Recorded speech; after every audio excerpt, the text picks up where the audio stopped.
Hola, hola, ¿qué tal a todos? Mi nombre es Jefferson Alexander Lazo Bernal, administrador público de profesión y actualmente cursando una especialización en gestión pública en la Universidad Nacional Abierta de Distancia. El presente video es para eh, relacionar unos grandes aportes en materia de estudio, en materia de investigación acerca de la administración pública, de acuerdo a unos acontecimientos dados en Francia, en la Francia absolutista, hacia la Francia moderna, más o menos en el periodo del siglo XVI al siglo XVIII o XIX, en el periodo de Luis XIV. Bueno, primero que todo hay que hablar o hay que destacar el trabajo realizado por Omar Guerrero, mexicano y profesor de administración pública, doctor en administración pública y profesor de la Universidad Autónoma de México, quien dedicó gran parte de su vida, aproximadamente 30 o 40 años, a estudiar todos estos conceptos de administración pública de estos pensadores franceses y traerlos aquí a Latinoamérica para nuestros países de habla española o Hispania. Entonces, destacar el trabajo que hizo Omar Guerrero referente a los aportes.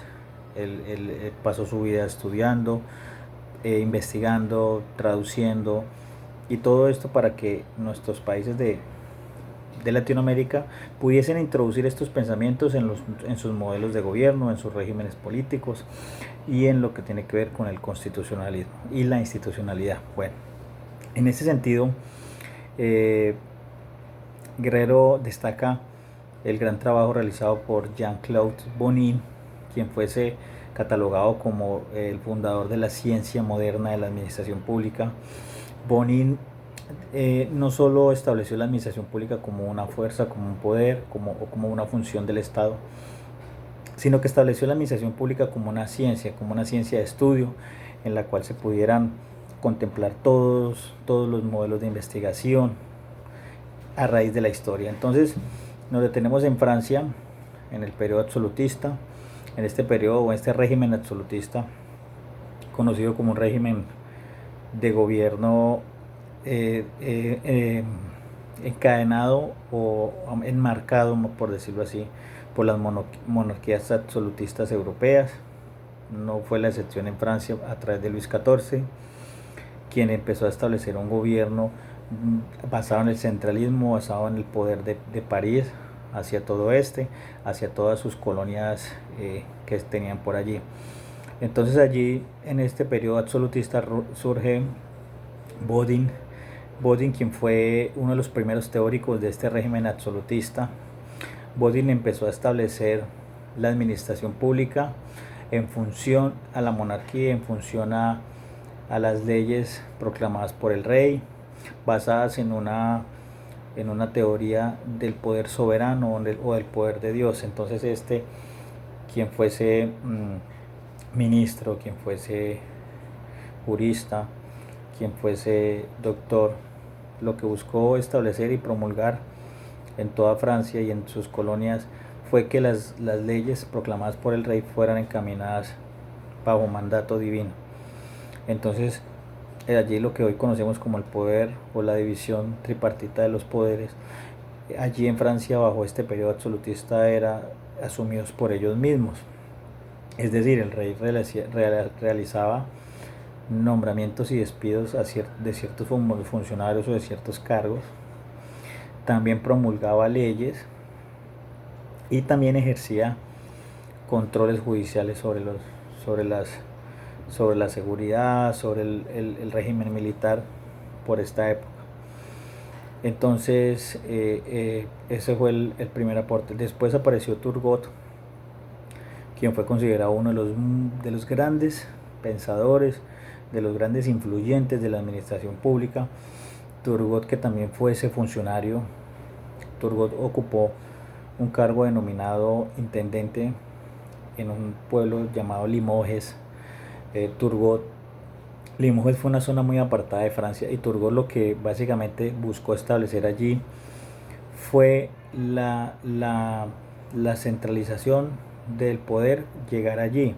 Pero ¿qué es lo que pasó? Turgot evidenció que el poder no podía seguirse direccionando desde Francia, sino empezó a hablar de regionalización, que es básicamente lo que hoy concebimos en nuestras constituciones políticas, y en el caso de Colombia no es un caso aparte.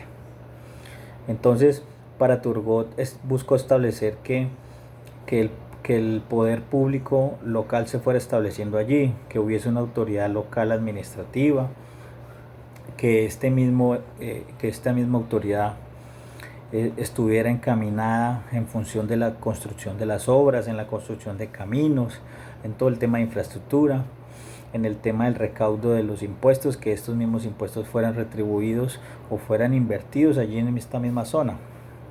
Sin duda Turgot acabó o dio un golpe muy fuerte a estas personas que recaudaban impuestos, a estos corruptos, porque básicamente lo que recaudaban allí, toda parte no era reportada al régimen central. Entonces Turgot, por decirlo así, estableció allí una buena función de la administración pública, buscó establecer bases, básicamente desde lo local.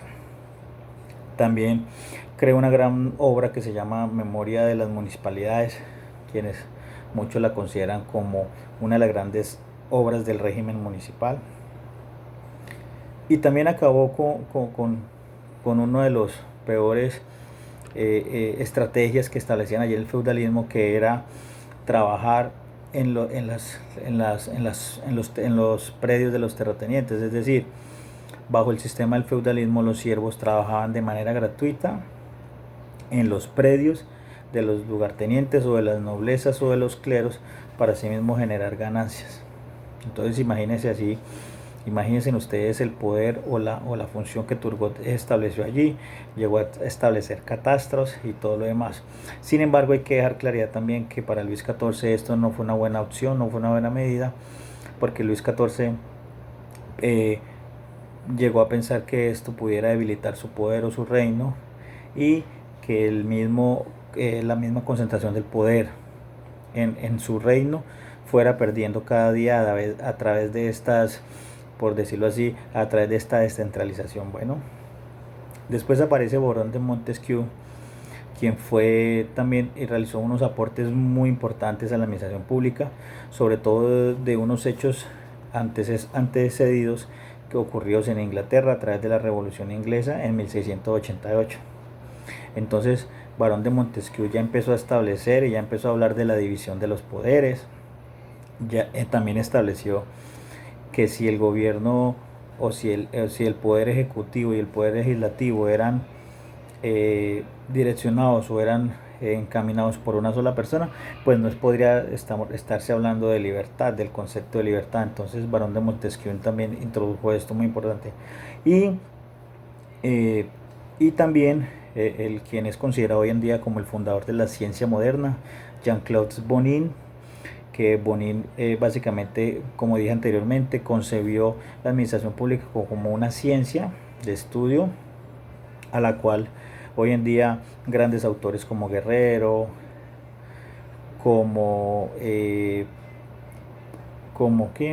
Guerrero y otros más buscaron o siguen buscando o siguen trayendo aportes a lo que el día de hoy se conoce como el constitucionalismo, la institucionalidad y todo lo que es en Latinoamérica.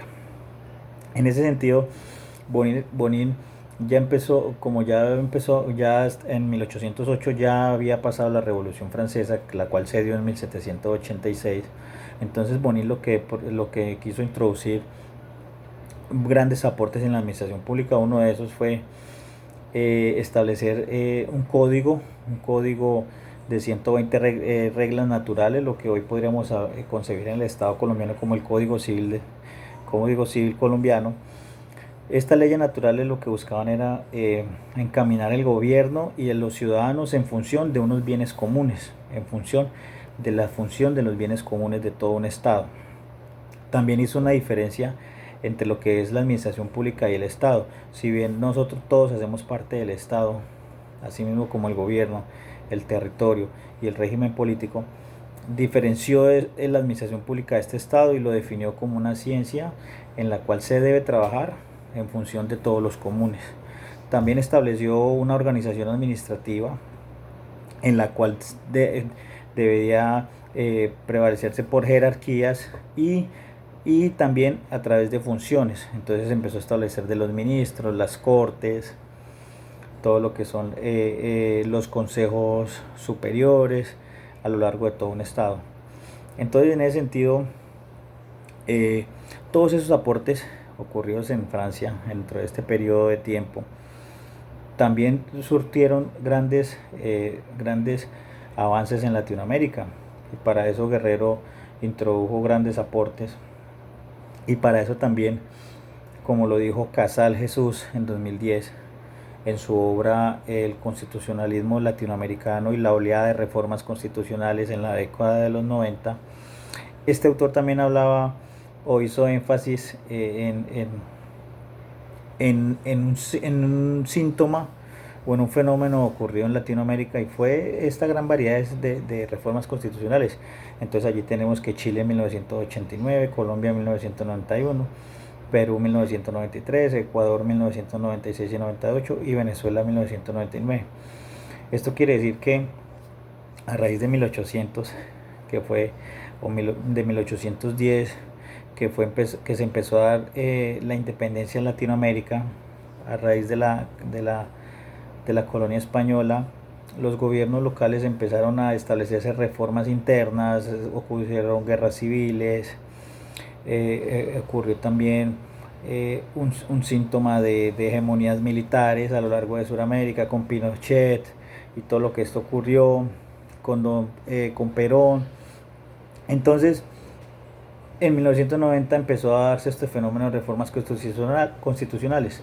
Los grandes denominadores de estas reformas constitucionales fue lograr una independencia judicial en los territorios, en los estados, garantizar los derechos a la propiedad privada, el reconocimiento de la multiculturalidad y de los pueblos indígenas, libertades como de culto, como de religión, como libertad de expresión a todos los individuos. Todas estas reformas constitucionales ocurridas en el 90 también fueron atraídas de estos pensamientos ocurridos en Francia. Claro, la diferencia de tiempo es muy lógica debido al desatraso que tenemos Latinoamérica con respecto a Europa y todo lo demás, y los periodos de colonización tan largos que tuvimos a lo largo de la historia. Bueno, espero les haya gustado este video. Básicamente quise desde un recuento histórico dentro de un periodo de tiempo en Francia, quise sacar o tener como relevancia los grandes aportes realizados por estos grandes pensadores que sin duda alguna al día de hoy nos siguen fortaleciendo la administración pública de acuerdo a las diferentes dinámicas de los pueblos, de los territorios y de los productos de la globalización. Muchas gracias.